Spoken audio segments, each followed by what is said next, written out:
നേരത്തെ പറഞ്ഞു, അതായത് നമ്മൾ ജീവിതത്തിൽ ഓരോന്ന് അച്ചീവ് ചെയ്യുന്നതിനെ പറ്റിയിട്ട്. ചേട്ടനിപ്പം you started off as a musician, വയലിനിൽ തുടങ്ങി, പിന്നെ മ്യൂസിക് ഡയറക്ഷനിലേക്ക് കയറി, ബാക്ക്ഗ്രൗണ്ട് മ്യൂസിക് ചെയ്തു. ആൻഡ് എനിക്ക് തോന്നുന്നു ഒരു ഇന്ത്യൻ സിറ്റിസന് കിട്ടാവുന്നതിൽ one of the biggest recognitions ആണ് ചേട്ടന് കിട്ടിയത്. That is a national award, കളിയച്ഛനിലെ ബാക്ക്ഗ്രൗണ്ട് സ്കോറിനുള്ള നാഷണൽ അവാർഡ്. ആൻഡ് ശരിക്കും ഒരുപാട് സന്തോഷം തോന്നി ചേട്ടൻ ഇങ്ങനെ ഒരു റെക്കഗ്നിഷൻ കിട്ടിയെന്ന് അറിഞ്ഞപ്പോൾ. നമ്മുടെ കേരളത്തിലെ ഒരു മ്യൂസിഷ്യന് ഇങ്ങനെ ഒരു റെക്കഗ്നിഷൻ കിട്ടിയെന്ന് അറിഞ്ഞപ്പോൾ ഞങ്ങൾക്ക് എല്ലാവർക്കും ഒരുപാട് സന്തോഷമുള്ള ഒരു ന്യൂസാണ് അത് ശരിക്കും. അപ്പോൾ പേഴ്സണലി ഞാനൊരു കൺഗ്രാറ്റ്സ്, ഞാൻ ഫേസ്ബുക്ക് വഴി ഒരു കൺഗ്രാറ്റ്സ് പറഞ്ഞിരുന്നു, പക്ഷെ നേരിട്ട് പറയാൻ പറ്റിയിട്ടില്ല. സോ പേഴ്സണലി ആ കൺഗ്രാറ്റ്സ് ഫ്രം മൈ സൈഡ്. അപ്പം ഇത്രയും വലിയൊരു ഒരു അവാർഡ്, നാഷണൽ അവാർഡ് എന്നൊക്കെ പറഞ്ഞാൽ it is the topmost recognitions that you can get. അപ്പം ഇനി എന്ത് എന്നുള്ളൊരു തോന്നലുണ്ടായിട്ടുണ്ടോ? അല്ല, അത് അവാർഡ് നമുക്കൊരു ബെഞ്ച് മാർക്കായിട്ട് വയ്ക്കുമ്പോഴാണ് പ്രശ്നം വരുന്നത്. തീർച്ചയായിട്ടും അത് വർക്ക് ചെയ്യുന്നതിലുള്ളൊരു ആനന്ദം, അല്ലെങ്കിൽ അത് ചെയ്യുമ്പോഴുള്ളൊരു ആനന്ദമാണ് ഏറ്റവും വലിയൊരു.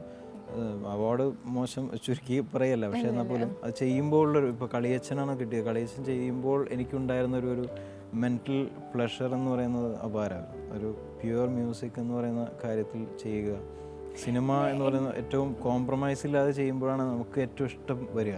ഒരാളുടെ നിർദ്ദേശാനുസരണം ചെയ്യുന്നതിനേക്കാൾ നമ്മൾ ഒരു സ്പേസ് കണ്ടെത്തി അതിൽ ഏറ്റവും നല്ല നമുക്ക് അറിയാവുന്ന പോലെ ചെയ്യുമ്പോഴാണ് അത് ഏറ്റവും മൂല്യം വരുന്നത് നമ്മളെ സംബന്ധിച്ച്.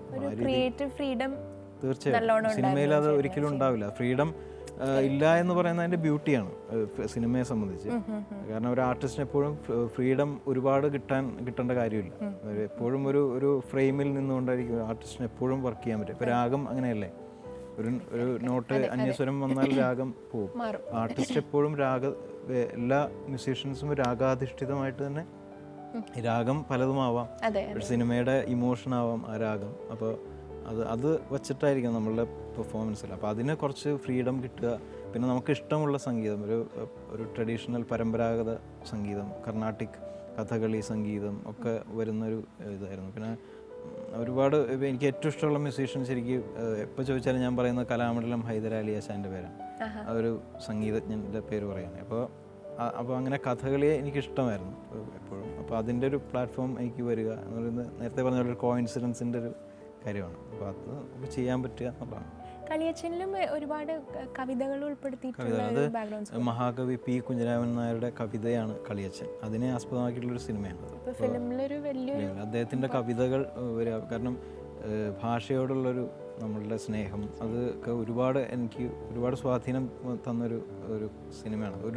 എന്തുകൊണ്ടും എല്ലാം കൊണ്ടും എൻ്റെ ഒരു വ്യക്തിത്വത്തെ തന്നെ കുറച്ചൊക്കെ ഇൻഫ്ലുവൻസ് ചെയ്തിട്ടുള്ളൊരു സിനിമയാണായിരുന്നു. അത് വർക്കായിരുന്നു ആ ഒരു പീരീഡ്. നമ്മൾ ഈ സുഖചികിത്സയ്ക്കൊക്കെ പോകാന്ന് പറയില്ലേ, ഒരു 2-3 മാസം സുഖചികിത്സയുടെ ഒരു കാര്യമാണ്. അപ്പുറവും ഇപ്പുറവും നമ്മൾ ലൗഡറായിട്ടുള്ള സിനിമകൾ ചെയ്യുക, അതിനുശേഷം വന്നിട്ട് വളരെ ശാന്തമായിട്ടുള്ള.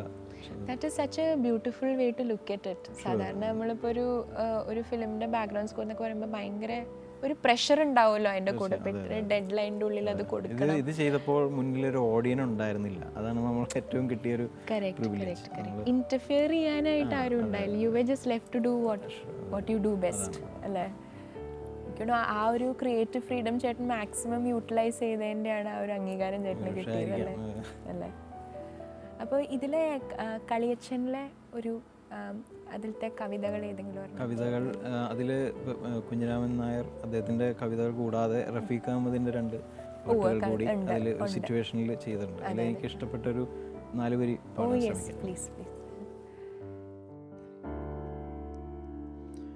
ഹരിണാക്ഷി ജനമൗലേ നിന്നെ തേടാനിടമുണ്ട്,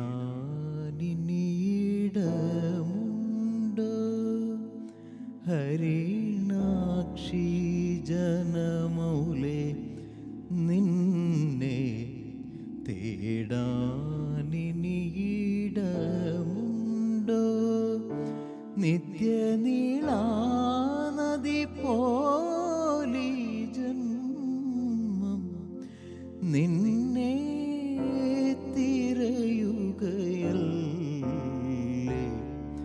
ഹരേണാക്ഷി ജനമൗലി നിന്നെ തേടാനിനിയിടമുണ്ടോ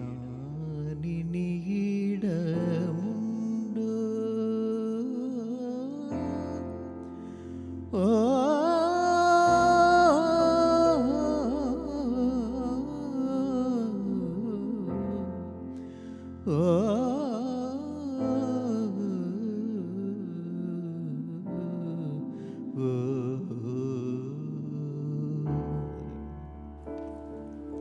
കർണരഞ്ജിനി എന്ന് പറയുന്ന രാഗത്തിലാണ് ഇഷ്ടപ്പെട്ട രാഗങ്ങളിലൊന്നാണ്. അതിൽ ചെയ്യാൻ പറ്റി എന്നുള്ളതാണ്.